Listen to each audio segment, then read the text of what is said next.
Hi viewers, welcome to our channel. వైజాగ్లో ఒక దారుణమైన సంఘటన జరిగింది. జ్ఞానేశ్వర్ అనే ఒక వ్యక్తి తన భార్యను, అది కూడా గర్భిణి అని చూడకుండా కూడా అతి కిరాతకంగా చంపేశారు. ఇప్పుడు రాష్ట్ర వ్యాప్తంగా కూడా సంచలనం సృష్టిస్తుంది. అసలు ఎందుకు జ్ఞానేశ్వర్ తన భార్యనే చంపేశాడు? అసలు ఏం జరిగింది? దీనికి సంబంధించి మరిన్ని వివరాలు అందజేయడానికి మా ప్రతినిధి హారిక ఉన్నారు. ఒకసారి దీనికి సంబంధించిన వివరాలు తెలుసుకుందాం. హారిక, రైట్ ఆదిత్య. సో ఏం జరిగింది ఈ జ్ఞానేశ్వర్ విషయంలో? అంటే తన భార్య, అది కూడా గర్భిణి అని తెలిసి కూడా ఇంత కిరాతకంగా చంపేశారంటున్నారు. అసలు ఏం జరిగింది? వీళ్ళకి సంబంధించి ఎటువంటి డీటెయిల్స్ ఉన్నాయి హారిక?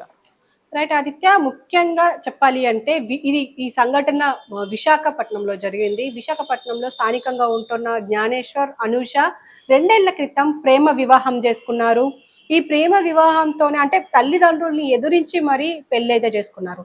కానీ వీళ్ళిద్దరి మధ్యలో కొంతకాలంగా గొడవలు అవుతూనే ఉన్నాయి. ఎందుకంటే జ్ఞానేశ్వర్ భర్త జ్ఞానేశ్వర్ ఎవరైతే ఉన్నారో ఇతను వేరే అమ్మాయితో ఎఫ్ఐఆర్ పెట్టుకున్నాడు అని చెప్పేసి ఆ భార్య అనూష ఎప్పుడు ఆరోపిస్తూ గొడవలు పడడం స్టార్ట్ చేసిందంట.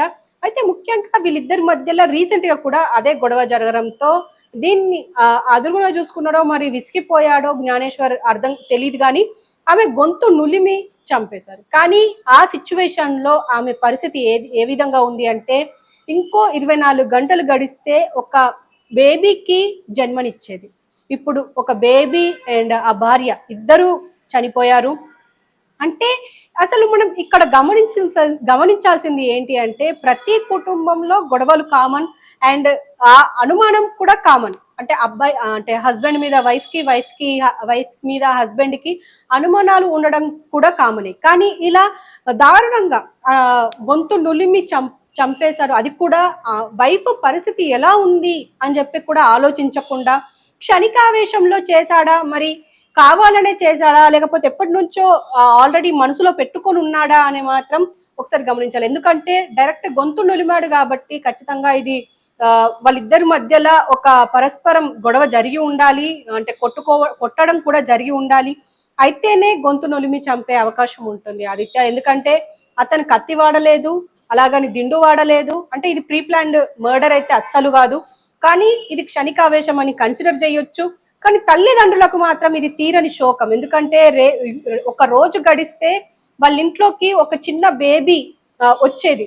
దానివల్ల వాళ్ళు ఎంత సంతోషంగా ఉండేవాళ్ళో, వాళ్ళ సంతోషానికి అవధులు ఉండేవి కూడా కావు. ఎందుకంటే ప్రతి తల్లిదండ్రికి ఇప్పుడు అంటే ఇరు కుటుంబాలకు ఖచ్చితంగా పిల్లలు కావాలి అని కోరుకుంటూ పిల్లల్ని ఎప్పుడు కంటారు అని చెప్పి ఇన్సిస్ట్ చేయడం కూడా మనం చూస్తూ ఉంటాము. ఒకవేళ వాళ్ళు వచ్చిన తర్వాత వాళ్ళు కూడా చిన్న పిల్లలు అయిపోతారు. ఇప్పుడు కేజీహెచ్ హాస్పిటల్ దగ్గర అంటే అనూషని ఎక్కడికైతే తీసుకెళ్లారో ఆ హాస్పిటల్ దగ్గర వాళ్ళ బంధువులు, తల్లిదండ్రులు రోదన చూస్తే మాత్రం చూడలేకపోతున్నాం. అంటే ప్రతి ఒక్కరికి కన్నీళ్ళు వచ్చే విధంగా ఉంది వాళ్ళ బాధ. ఎందుకంటే ఒక పక్క పిల్ల పోయింది, తనతో పాటు వచ్చే మన్మరాలు వాళ్ళు కూడా పోయారు. ఇప్పుడు వాళ్ళ పరిస్థితి ఎలా ఉంది అంటే ఇప్పుడు నా బిడ్డని ఎలా తీసుకొచ్చుకోవాలి అని చెప్పేసి ఏడుస్తుంది. నా అల్లుడు ఇలా చేస్తాడు అని చెప్పేసి అనుకోలేదు అని చెప్పేసి ఏడుస్తుంది ఆ తల్లి. కానీ ఇదంతా పోలీసులకు మాత్రం డైరెక్ట్ గా వెళ్ళి నేనే చంపాను అంటే స్థానిక పోలీస్ స్టేషన్ కి వెళ్ళి నేనే చంపాను అని చెప్పేసి జ్ఞానేశ్వర్ ఒప్పుకోవడం కూడా జరిగింది. మరి ఒప్పుకున్న తర్వాత మరి ఇప్పుడైతే ఇన్వెస్టిగేషన్ జరుగుతుంది, కేసు అయితే నమోదు చేసుకున్నారు పోలీసులు. కానీ ఇక్కడ గమనించాల్సింది ఏంటి అంటే, జ్ఞానేశ్వర్ వెల్ ఎడ్యుకేటెడ్ అండ్ 2 బిజినెస్లు అంటే 2 ఫాస్ట్ ఫుడ్ సెంటర్లు కూడా నడుపుతున్నారు. అంటే ఆర్థికంగా ఎలాంటి సమస్య లేదు. కానీ ఇలా ఎఫ్ఐఆర్ పెట్టుకున్నాడా లేదా ఒక క్లారిటీ అయితే లేదు ఖచ్చితంగా. కానీ వీళ్ళిద్దరి మధ్యలో తరచూ గొడవలు అవుతున్నాయని మాత్రం తెలుస్తుంది. మరి దీనివల్లే ఈ అమ్మాయి అంటే అనూష గొంతు నులిమేశారా అనిపిస్తుంది. ఎందుకంటే మనం రీసెంట్ గా తన ఫోటోలు చూసినా కూడా ప్రీ మెటర్నరీ ఫొటోస్ కూడా తీశారు. అంటే ఫోటోషూట్ కూడా జరిగింది.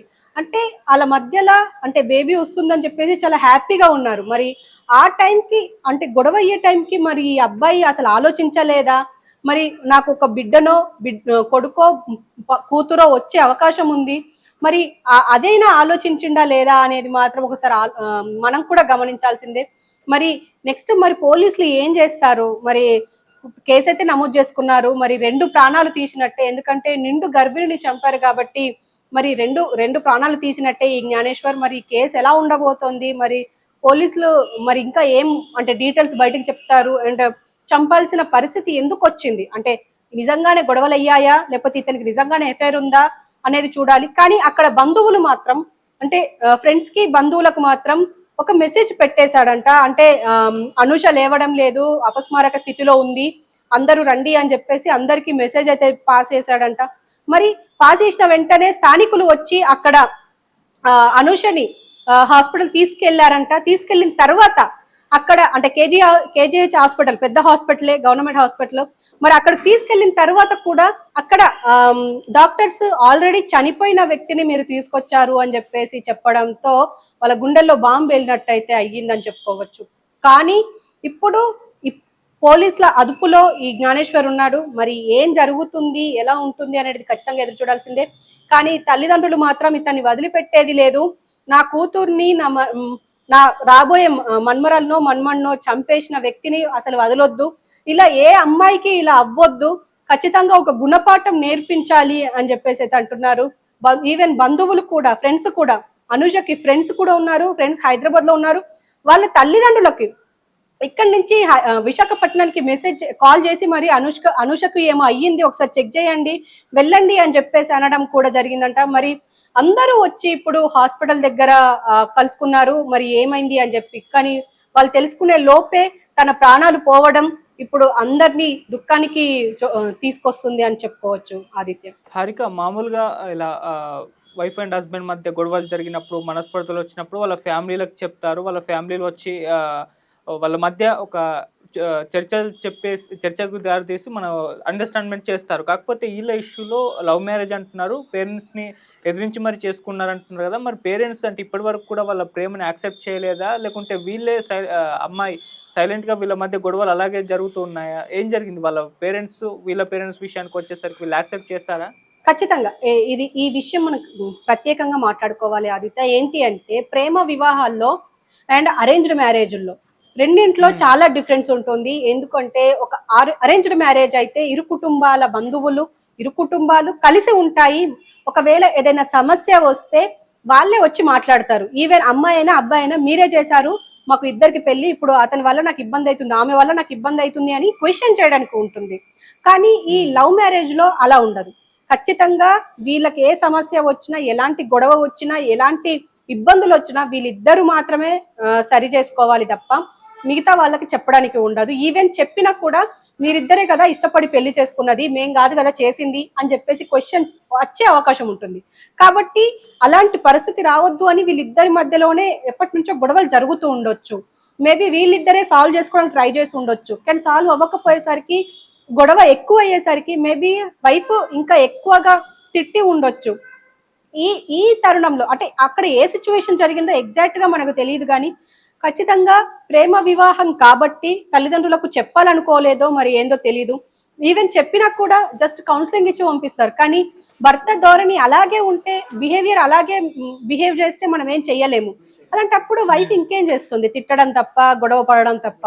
అందుకే ఖచ్చితంగా ఇక్కడ క్షణిక ఆవేశమే మ్యాటర్ అని చెప్పేసి అనుకోవచ్చు ఆదిత్య. ఓకే, సో ఇప్పటి వరకు దీనికి సంబంధించిన ఇన్ఫర్మేషన్ పోలీసులు ఏమన్నా ప్రెస్ మీట్ పెట్టి చెప్పారంటే, వాళ్ళ ఎంక్వైరీలో ఏమన్నా తేలిన విషయాలు ఉంటే వాళ్ళు ప్రెస్ మీట్ పెట్టి చెప్తూ ఉంటారు కదా. దీనికి సంబంధించి ఇప్పటి వరకు ఏమన్నా ప్రెస్ మీట్ పెట్టి చెప్పే ప్రయత్నం చేశారా? అంటే ప్రస్తుతం ఇన్వెస్టిగేషన్ అయితే చేస్తున్నారు. అంటే కేసు నమోదు చేసుకొని దర్యాప్తు అయితే చేపడుతున్నామని అన్నారు. అంటే ఈ జ్ఞానేశ్వరి వెళ్ళి అక్కడ వాళ్ళతో చెప్పేశాడు నేనే చంపాను అని చెప్పి. మేబీ విచారణ అయితే జరుగుతుంది. ఈ విచారణ తర్వాత మిగతా డీటెయిల్స్ బయటకు వచ్చే అవకాశం ఉంది Aditya. Okay Harika, thank you so much Harika. So మరి ఇది వైజాగ్లో జరిగిన అతి దారుణమైన సంఘటన అని చెప్పుకోవాలి. భర్త మరి గర్భిణి అని కూడా చూడకుండా అతి కీలకంగా చంపేశాడు. అంటే మరి వీళ్ళ మధ్య మనస్పర్ధలు రావడం, గొడవలు జరగడం, వీటిని సాల్వ్ చేసుకునే ప్రయత్నం చేయకుండా చంపడమే ఒక